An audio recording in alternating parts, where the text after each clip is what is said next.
Salut tout le monde, c'est Nuo. Aujourd'hui je vous retrouve pour parler de Le Mandala de Feu. Donc Le Mandala de Feu, première chose, c'est le deuxième titre des éditions Mangetsu. J'ai déjà parlé suffisamment des éditions Mangetsu dans la vidéo sur Awashi que je vous conseille d'aller voir du coup si vous voulez en apprendre plus. Mais grosso modo c'est une nouvelle maison d'édition qui a vraiment pour politique presque de faire des beaux livres, voilà, de faire des collections qui sont qui sortent un petit peu du lot, notamment sur ce genre de format, donc qui sont c'est un petit peu plus grand qu'un manga classique. Je pense que vous allez le voir aisément. Et c'est bon, c'est un one shot, mais il va y avoir aussi des séries comme Pandora Detective Agency, donc il y a au moins 2 tomes, je crois que c'est dans 2 tomes, où j'avais dit que c'était un one shot dans la présente vidéo parce que j'étais sur Awashi, parce que j'étais persuadé que c'était un one shot, mais du coup je corrige le tir maintenant. Donc Le Mandala de Feu, déjà ce qui va être intéressant, c'est que c'est tiré d'une histoire vraie, et forcément quand c'est de l'historique comme ça, du tranche de vie tiré d'une histoire vraie, moi c'est quelque chose déjà qui me fait ok, il n'y a pas de souci, je prends. Donc on va suivre l'histoire de Toaku Hasegawa, qui est un peintre un petit peu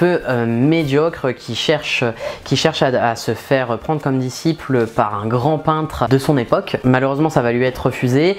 Il a l'impression un petit peu d'avoir entraîné sa famille là-dedans et de pas réussir à subvenir à leurs besoins, ce qui va mener à des situations assez catastrophiques. Et en fait il va un jour, à la suite d'un coup d'état, le château de là où il vit va prendre feu, et donc son but ça va être d'aller dans ce château pour voir une œuvre d'Aitoku Kanno, donc qui est considéré vraiment comme le maître peintre de son époque, donc celui même qui l'a refusé en tant que disciple. Et donc il va dans les flammes du château, il en a rien à faire pour pouvoir voir son ultime œuvre avant qu'elle soit prise par les flammes. Et il va avoir une révélation, ça va faire un coup de flamme, enfin complètement ouf, et il va se rendre compte que c'est ce qu'il veut, et il va changer sa façon de penser, changer sa façon de procéder, et petit à petit il va réussir à faire son bonhomme de chemin. Il va parvenir à avoir des commandes, à faire quelques petites choses, et à avoir une petite reconnaissance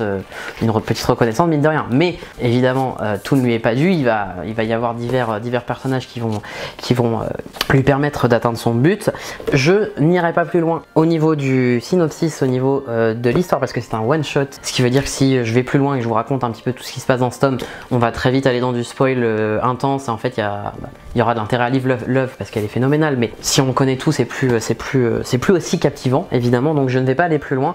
Par contre, ce que je peux vous dire, quand j'ai vu le thème, je savais que ça me plairait, sauf si évidemment c'était très mal fait, mais je dois avouer que je m'attendais pas du tout à ça. Déjà rien qu'au niveau des dessins, l'auteur parvient à vraiment sublimer cette histoire. Je ne sais pas exactement comment sont les œuvres d'origine, on a quelques bribes, mais on n'a pas toutes les œuvres qui sont présentées, mais les sublimes. Pourquoi? Parce qu'en fait on a un effet 3D, on a l'impression que les personnages sont pris dans l'œuvre, et on est émerveillé par des doubles pages totalement fabuleuses. On est vraiment happé, que ce soit par le scénario, que ce soit par ses dessins magnifiques, les œuvres. Et en fait le côté artistique est très important, parce que forcément on parle d'art, on parle de peinture, on parle d'un peintre qui a donné sa vie à l'art, et au sens propre comme au sens figuré d'ailleurs, hein, c'est complètement dingue tous les sacrifices qu'il a dû faire pour en arriver là. Et donc le fait d'avoir un auteur qui, je pense vraiment, l'a pris en considération, a compris ce qu'attendait le peintre, comment il a vécu sa vie, etc., et bah ça fait super plaisir, et forcément le récit n'en est que plus beau. Et donc Le Mandala de Feu, c'est ça en fait, on est immergé, on est happé dans cet univers complètement dingue par ces doubles pages complètement sublimes, les expressions des personnages qui sont très bien représentées, comme je vous ai dit, l'effet 3D un peu des œuvres, et puis forcément le côté un petit peu drame de l'œuvre, parce que forcément dans les titres réalistes, en temps de guerre avec un coup d'état, etc., vous vous en doutez que tout n'est pas rose. Quand on donne sa vie à l'art, tout n'est pas rose non plus, mais il y a quand même des moments de joie, des moments de chaleur. Et ce que j'ai trouvé super intéressant, c'est qu'on rentre quand même dans les détails, on apprend pas mal de la vie de l'auteur sans pour autant que ce soit intrusif. On n'a pas ce sentiment de on a l'impression d'un peu de lui voler sa vie. Non, c'est vraiment bien fait pour qu'il y ait quand même un peu de pudeur, mais qu'en même temps on en sache suffisamment pour être happé par l'histoire. Et je trouve qu'un one shot c'est un très bon format.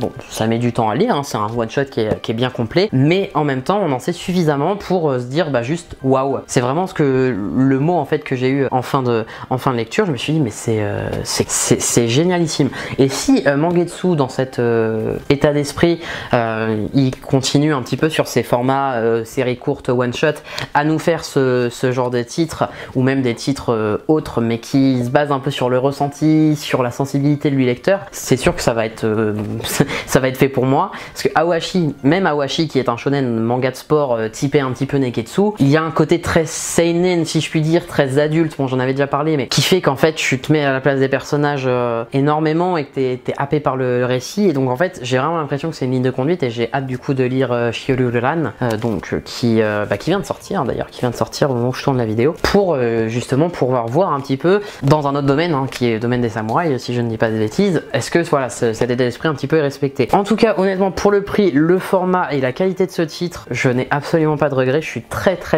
content de l'avoir lu.